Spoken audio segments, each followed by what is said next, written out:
नहीं आता है कि इन्वेस्ट करे तो कहाँ करे, मतलब कौन सा सही है कौन सा गलत है और किस ऐप पे लगाना पड़ रहा है। तो वो आपका पी रेशो एकदम, मतलब आप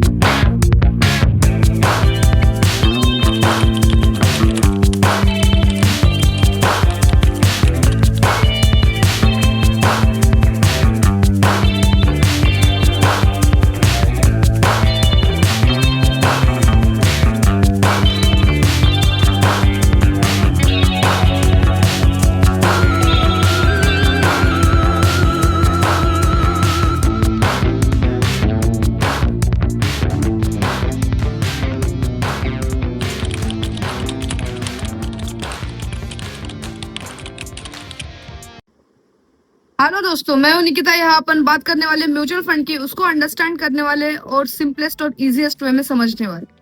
ठीक है, तो अभी अगर आपने पिछले 5 सालों में अगर आपने देखा होगा तो म्यूचुअल फंड की सबसे ज्यादा एडवर्टाइजिंग हुई है। म्यूचुअल फंड निवेश करना चाहिए, म्यूचुअल फंड में पैसा डालना चाहिए। और उसके बाद में अगर आप देखोगे तो पिछले 5 सालों में इतने ज्यादा डिस्काउंट ब्रोकर आ चुके हैं कि, और इतने सारे फंड्स हमारे पास अवेलेबल है कि उसमें से समझ में ही नहीं आता है कि इन्वेस्ट करे तो कहाँ करे, मतलब कौन सा सही है कौन सा गलत है और किस अप्रोच के साथ में हमने वहां पे जाना चाहिए, कौन से म्यूचुअल फंड के साथ में जाना चाहिए।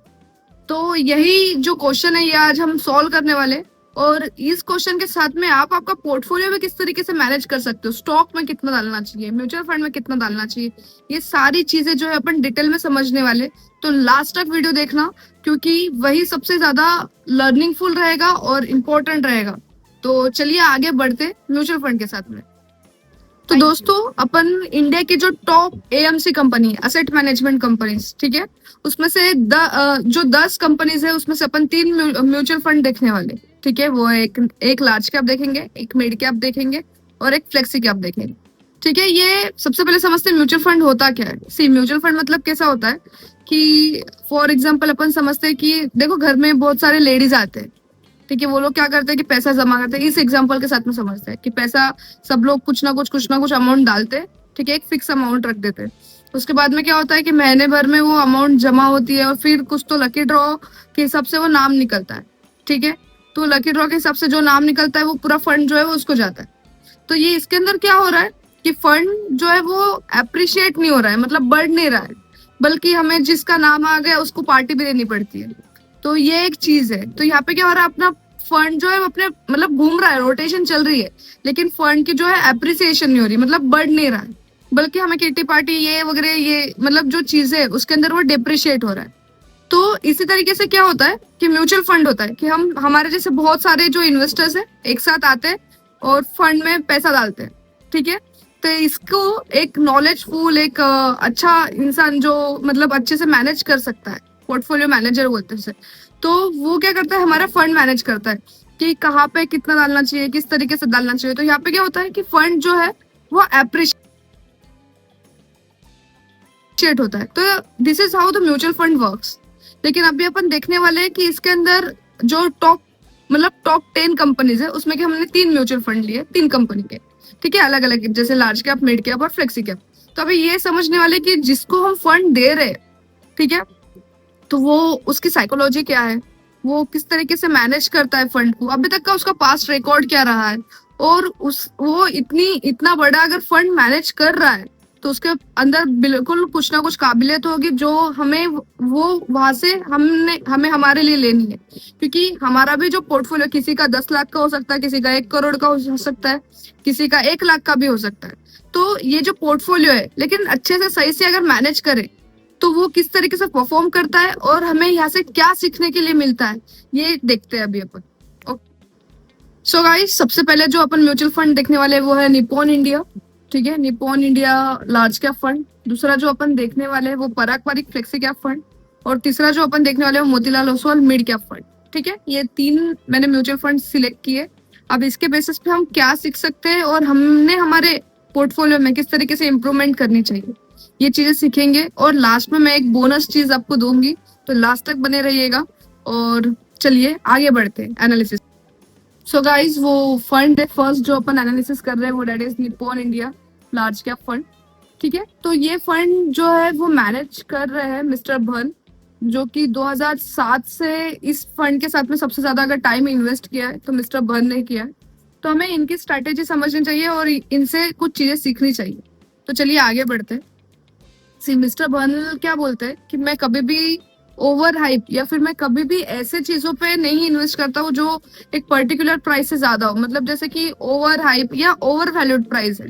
ठीक है, जैसे कि अगर अपन 2014 वगैरह में जाते, तो हमने क्विकर करके ऐप था कि जैसे मोबाइल ऐसे ही कर दिया कि जो डेटा है वो ट्रांसफर हो रहा था, मतलब फोटोज या फिर वीडियोस जो भी है। उसके बाद में एक हाइक करके एक ऐप आया था, उसके बाद में क्विकर करके एक ऐप आया था। ऐसे जो 3-4 स्टार्टअप्स थे ये आए थे। ठीक है, तो इसके अंदर क्या था, ये ओवर वैल्यू स्टॉक थे। ठीक है, तो ये ओवर वैल्यू रहने की वजह से वो जो सस्टेन है वो नहीं कर पाए मार्केट में। ठीक है, क्योंकि इसकी जो हाइप थी वो बहुत ज्यादा थी लेकिन पोटेंशियल उतना नहीं था। करेक्ट। तो इसी तरीके से भल क्या बोलते हैं कि मैं कभी भी ओवर हाइप में नहीं जाता हूँ। मैं ऐसे ही बिजनेस में इन्वेस्ट करता हूँ जहां पे मुझे जो प्राइस है वो रिजनेबल लग रही है, जहां पे मुझे वो स्टॉक जो है वो अंडर वैल्यू लग रहा है या फिर जो पे करना चाहिए वही प्राइस पे लग रहा है। तो चलिए अभी अपन देखते हैं कि ये पीयर कंपैरिजन कर लेते हैं सबसे पहले। तो देखो इंडिया, जो निप्पॉन इंडिया लार्ज कैप है, ठीक है, उसके बाद में आईसीआईसीआई प्रूडेंशियल लार्ज कैप है, एसबीआई लार्ज कैप है, एचडीएफसी लार्ज कैप फंड है और एबीएसएल है। ठीक है, तो ये जो चार है अपन इसके बारे में समझते हैं कि ये किस तरीके से फंड है। ठीक है, लार्ज कैप फंड तो वो है Nippon India large cap fund हम अपन देखने वाले।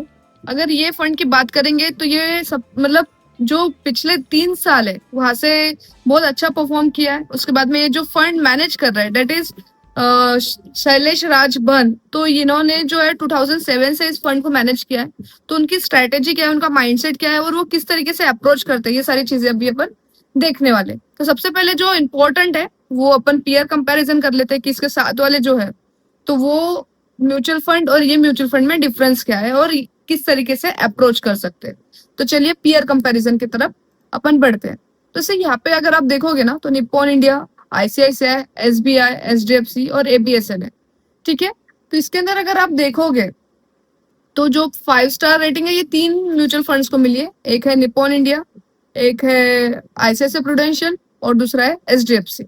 करेक्ट। तो अभी इन 5 में अपन किस तरीके से कंपैरिजन करते हैं, कंपैरिजन ध्यान से समझना, चीजों को जो मैं बोल रही हूँ उसको अच्छे से समझना, नोट डाउन कर लेना, क्योंकि ये आगे जाके आप ही को यूज में आने वाला है। ठीक है, तो चलिए बढ़ते हैं। तो अगर अपन आईसीआईसीआई प्रूडेंशियल की बात करते हैं, ठीक है, तो ये 5 स्टार रेटिंग मिली है उसे। उसके बाद में अगर अपन देखेंगे तो इसका जो सबसे इम्प्रेसिव पॉइंट है दैट इज एक्सपेंस रेशियो, कि ये जो है ये बहुत कम है।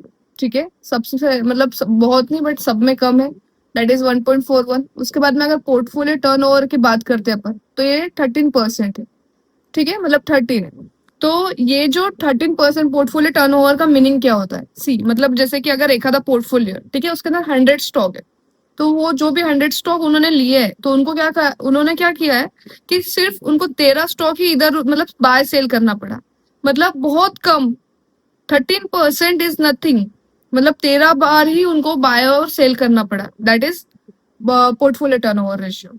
तो ये काफी अच्छा है। तो ये जो म्यूचुअल फंड है, ठीक है, इट इज नॉट, ये कोई बाइंग और सेलिंग रिकमेंडेशन बिल्कुल भी नहीं है। ये जस्ट ऐसा है कि लार्ज कैप, अगर कोर लार्ज कैप के साथ में जाना चाहते हैं, एसआईपी करना चाहते हैं, तो उसके हिसाब से ये बेस्ट हो सकता है। ठीक है, इट्स नॉट बाइंग और सेलिंग रिकमेंडेशन, लेकिन ये एनालिसिस कहता है। उसके बाद में चलिए बढ़ते हैं अपना एचडीएफसी की तरफ। ठीक है, तो एचडीएफसी का अगर आप देखोगे तो इसको भी 5 स्टार रेटिंग मिला है। करेक्ट। और उसके बाद में सबसे ज्यादा अगर ओल्डेस्ट की बात करेंगे तो दैट इज एचडीएफसी। अगर आप इसको देखोगे तो पिछले मतलब 29 ईयर 4 मंथ से ये जो म्यूचुअल फंड है वो है। ठीक है, तो इसका जो लेगेसी है वो स्ट्रॉन्ग है। और लेकिन ये जो म्यूचुअल फंड है, ठीक है, ये डिसिप्लिन ओरिएंटेड म्यूचुअल फंड है, मतलब जैसे कि आप डिसिप्लिन हो थोड़ा सा, जैसे कि रिटर्न उतने स्ट्रॉन्ग नहीं है लेकिन फिर भी ये ट्रस्ट और डिसिप्लिन के मामले में काफी अच्छा म्यूचुअल फंड है। ठीक है, तो ये this is not a recommendation buying और सेलिंग, लेकिन ये जो चीज है ये अभी अपन देख रहे हैं तो उस हिसाब से अपन एनालिसिस कर रहे हैं। तो तीसरी बात करते हैं Nippon India large cap large cap fund की। इसके अंदर अगर आप देखोगे ना तो इसने पहले तो इतना अच्छा डिलीवर नहीं किया, लेकिन उसके बाद में जो अभी स्ट्रॉन्ग 3 साल और 5 साल के अंदर जो मतलब रिटर्न बनाए, that is equivalent to 19.8। That is मतलब वेरी गुड रिटर्न। तो और उसके बाद में उसको जो वीआर रेटिंग है वो भी 5 स्टार मिली है। तो ये सुटेबल करता है, ये सुटेबल है कि अगर आप हाई और लो ये दो चीजों के लिए अगर आप सुटेबल हो, मतलब जैसे कि आपकी एज अगर सपोज बिलो 45 है, इसका मतलब आप एग्रेसिव जो है वो कर सकते हो, ठीक है, एग्रेसिव बाइंग वगैरह। तो आपकी ये एज के ड्यूरेशन के लिए ये ऐसे टाइप के जो फंड्स होते हैं वो काफी अच्छे हो सकते हैं, ठीक है। This is what the learning. Okay, उसके बाद में देखते हैं एसबीआई लार्ज कैप। तो उसके बाद में अगर आप एसबीआई लार्ज कैप की बात करोगे तो इसे 4 स्टार रेटिंग मिली है। उसके बाद में अगर आप देखोगे तो कंजर्वेटिव अप्रोच है बहुत ज्यादा, मतलब जैसे कि ये इस तरीके का अप्रोच है कि आपको मतलब कुछ रिटर्न स्पेसिफिकली मिल जाए, उसके बाद में ज्यादा रिस्क नहीं चाहिए और ज्यादा रिटर्न भी नहीं चाहिए। एक जो है इन्फ्लेशन को बीट कर जाए और थोड़ा अच्छा कमा ले। This is what the conservative means. तो मतलब इस टाइप का जो भी इन्वेस्टर है उसने ऐसे टाइप के फंड्स के साथ में जाना चाहिए, ठीक है। क्योंकि जो अगर आप देखोगे तो 3 या 5 साल में उसने अंडर परफॉर्म किया, इवन उसने जो बेंचमार्क है उसका मतलब उसी लेवल तक समझो उसने परफॉर्म किया है। तो ये कंजर्वेटिव के लिए सही हो सकता है, ठीक है। That is SBI large cap fund. उसके बाद में अगर आप देखोगे एसबीएल एबीएसएल, तो इसको जो वीआर रेटिंग मिली है डेट इज 4।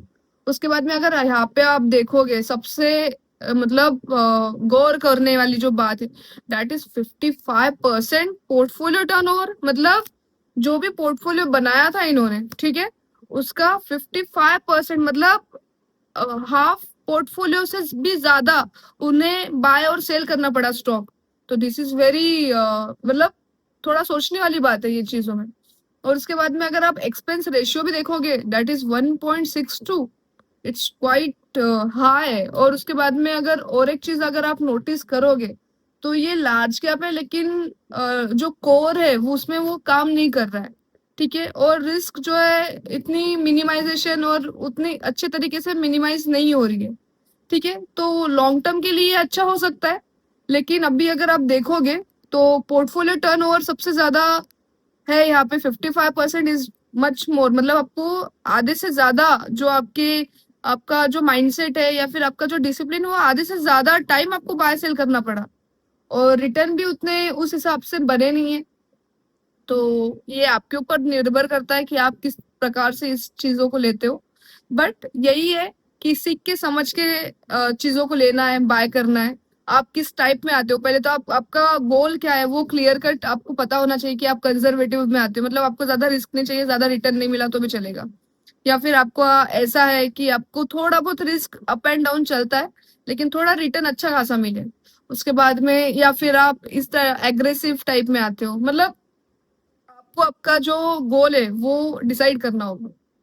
तो चलिए अभी अपन एनालिसिस करने वाले Nippon India large cap fund की। इनका अप्रोच किस तरीके से होता है, और हम हमारे अगर आप इंट्राडे ट्रेडिंग करते हो या फिर आप स्विंग ट्रेडिंग करते हो या फिर आप लॉन्ग टर्म ट्रेडिंग करते हो, आप सभी के लिए ये जो लर्निंग्स है ना बहुत यूजफुल होने वाली है। क्योंकि ये यहाँ मतलब ये जो चीजें मैंने सीखी, ठीक है, माय पर्सनल एक्सपीरियंस में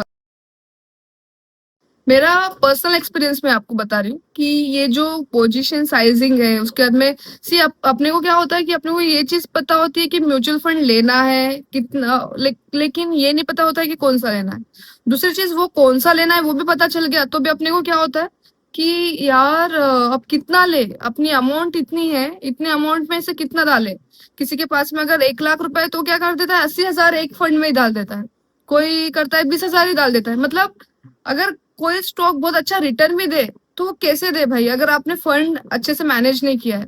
बहुत सारे लोगों को मैंने देखा है कि वो क्या बोलते हैं कि ये स्टॉक इतना परसेंट गिर गया, बाप रे मेरा इतना पोर्टफोलियो लॉस हो गया, मेरा इतना पोर्टफोलियो जो है वो नेगेटिव में चल रहा है। क्यों नेगेटिव में चल रहा है भाई? आपने अगर आपका पोर्टफोलियो जो है वो अच्छे से मैनेज किया होता, अच्छे से अगर पोजीशन साइजिंग की होती, तो आपको बहुत ज्यादा लॉस या बहुत ज्यादा प्रॉफिट, मतलब प्रॉफिट के मामले में आप अगर अच्छे अच्छे स्टॉक ले रहे हो तो प्रॉपरली होता है, लेकिन लॉस मिनिमाइज करना ये सबसे ज्यादा प्राइमरी चीज है। मतलब अगर आप लॉस को कम रखोगे तो ऑटोमेटिकली प्रॉफिट बढ़ जाएगा। अगर आप लॉस ही ज्यादा लेते हो तो प्रॉफिट का कोई मीनिंग ही नहीं बनता है। Okay, this is my personal experience. और मैंने ये चीज इनसे सीखी है कि पोजीशन साइजिंग जो है वो किस तरीके से करनी चाहिए। और मैं भी अगर जो पोर्टफोलियो मैंने मतलब पोर्टफोलियो रिव्यू करती हूँ, ठीक है, मेरे जो क्लाइंट्स होते हैं उनका पोर्टफोलियो रिव्यू वगैरह करती हूँ, तो उसके अंदर क्या होता है कि इसी तरीके की उनके भी सेम मिस्टेक्स हुई रहती है। तो उन्हें भी मैंने इस तरीके से गाइड किया कि ये चीज जो है वो मैंने मिस्टर बर्ल से सीखी है, जो आज मैं आपको सिखाने वाली हूँ कि किस तरीके से आप पोजीशन साइजिंग कर सकते हो। तो मतलब थोड़ा अच्छे से समझिएगा। और पेन और कागज अगर आप लेके बैठ सकते हो तो that is well and good. Calculator लिया तो भी सही है, मतलब जो भी, लेकिन थोड़ा अच्छे से बैठ के समझिए।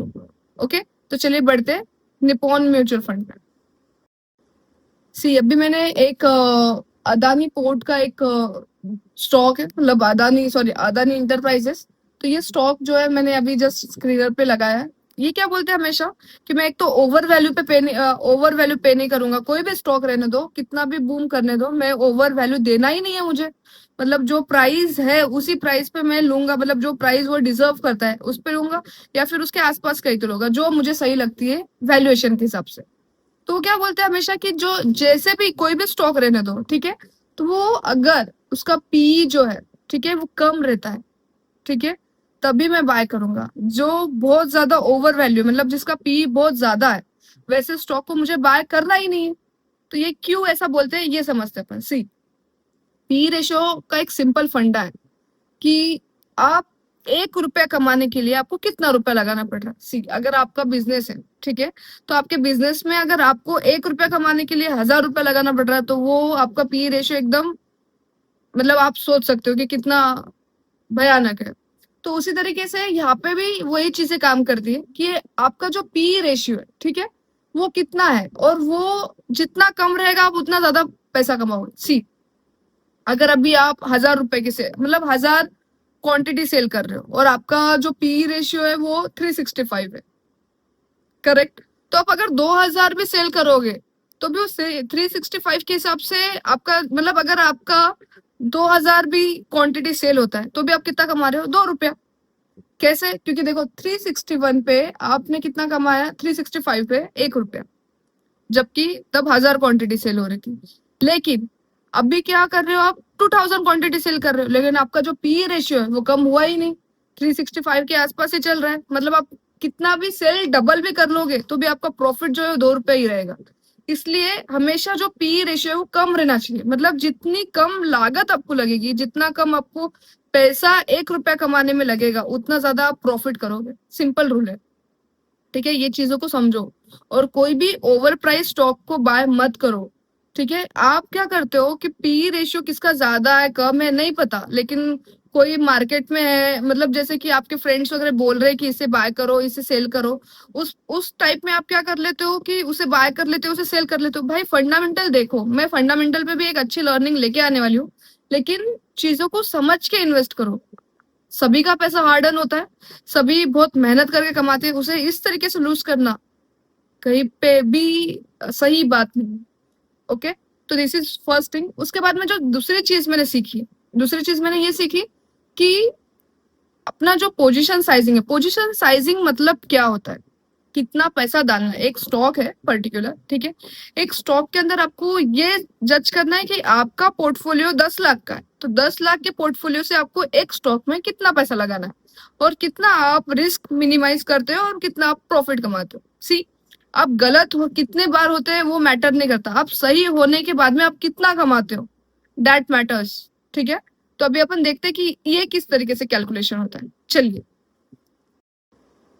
ओके, तो चलिए मान लेते हैं आपका 10 लाख का पोर्टफोलियो, ठीक है। अब 10 लाख का पोर्टफोलियो है तो उसके अंदर से कितना पैसा किधर जाना चाहिए, उस हिसाब से अब आपका जो जितने का भी पोर्टफोलियो होगा आप उस तरीके से मैनेज कर सकते हो।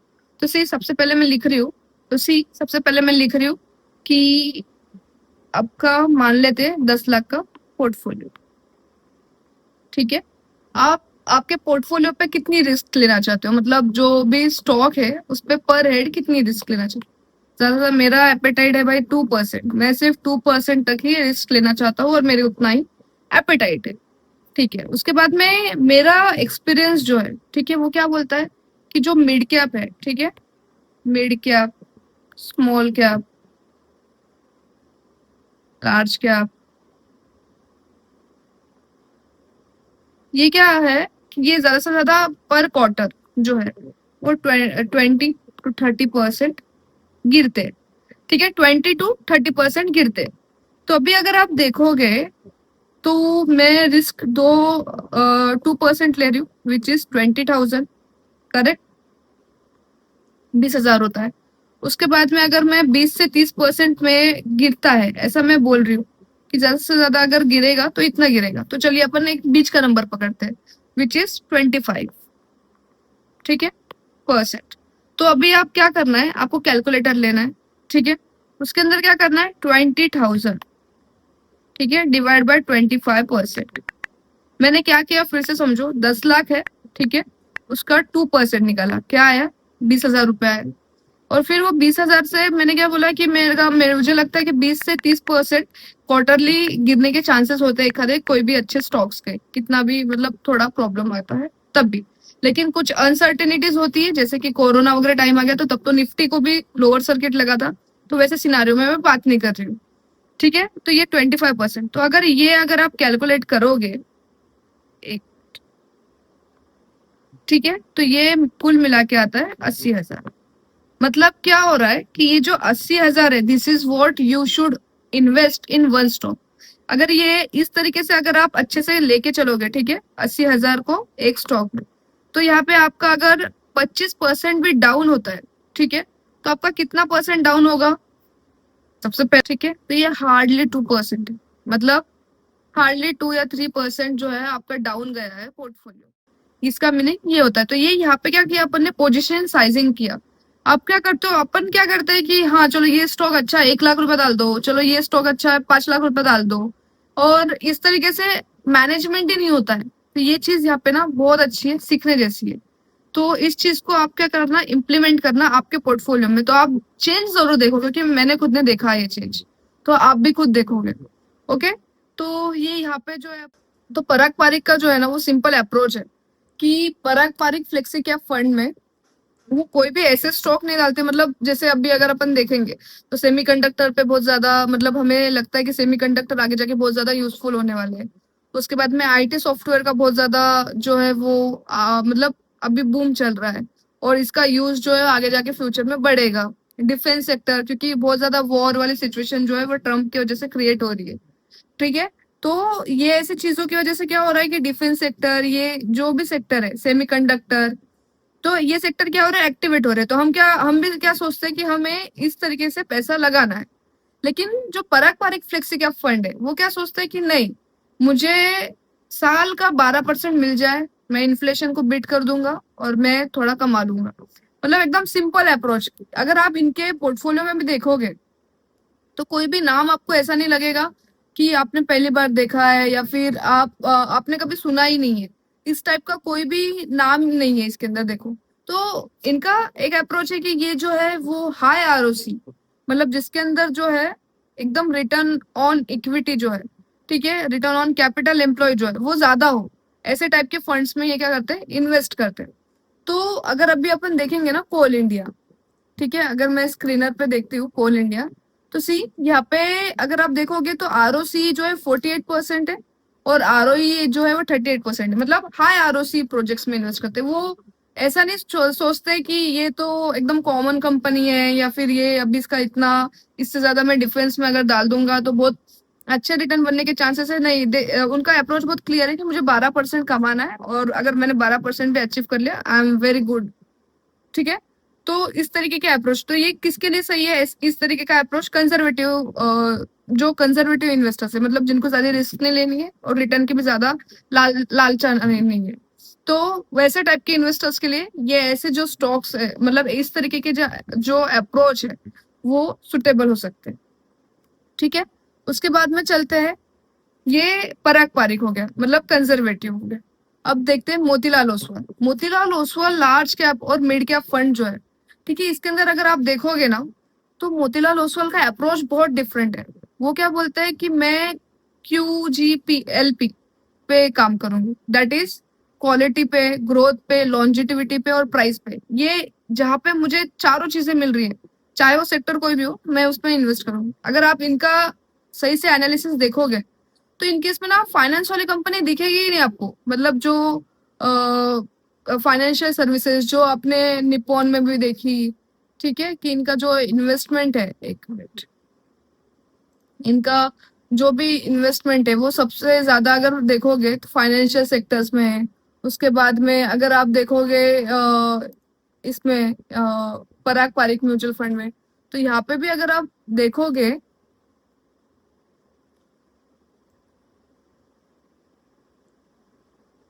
हाँ, तो सबसे ज्यादा अगर किसी सेक्टर में इन्वेस्टमेंट है तो दैट इज फाइनेंशियल। लेकिन मोतीलाल ओसवाल का इससे बहुत डिफरेंट अप्रोच है।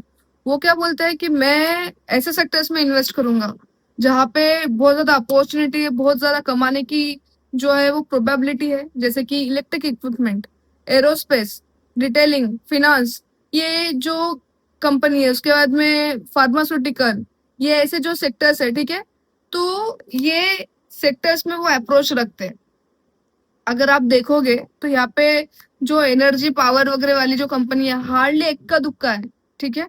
तो ऐसे टाइप में ये इन्वेस्ट करते हैं। तो ये क्या हो गया, ये एग्रेसिव टाइप का हो गया, ठीक है। तो यहाँ पे हमें क्या सीखने की जरूरत है कि अभी मार्केट में जो फ्लोइंग पैसा है वो किधर जा रहा है, ठीक है। उसके बाद में कहाँ पे हमें लॉन्जिटिविटी, मतलब कहाँ पे वो अप्रोच जो है वो क्लियर दिख रहा है कि हाँ चलो अभी सोलर वोलर लग रहे हैं, मतलब इसका मतलब एनर्जी सेक्टर में कुछ ना कुछ हलचल मच रही है, या फिर वॉर चल रहा है, मतलब डिफेंस सेक्टर आगे जाके जो है वो थोड़ा सा ये चीजों में रहेगा। इस तरीके से हम अप्रोच रख सकते हैं। तो ये क्या करता है कि ये आगे का सोचते हैं। हर हर फंड मैनेजर आगे का सोचता है, लेकिन इनका जो अप्रोच है वो एग्रेसिव है। ये थोड़ा मिड कैप वगैरह पे ज्यादा फोकस करते हैं, ठीक है। तो इस तरीके का ये जो आज अपन ने देखा है, ठीक है, that is approach of all fund manager. All मतलब ये तीनों का है जो फंड मैनेजर है वो। तो यहाँ से अपन तीन चीजें सीखने जैसी है। वो एक फर्स्ट जो अपन ने सीखी, दैट इज पी रेशियो कम होना चाहिए। और पी रेशियो का मीनिंग क्या है, ये बहुत सिंपल और इजी वे में समझा, ठीक है, कि 1 रुपया कमाने के लिए हमें कितना पैसा लग रहा है, दैट इज पी।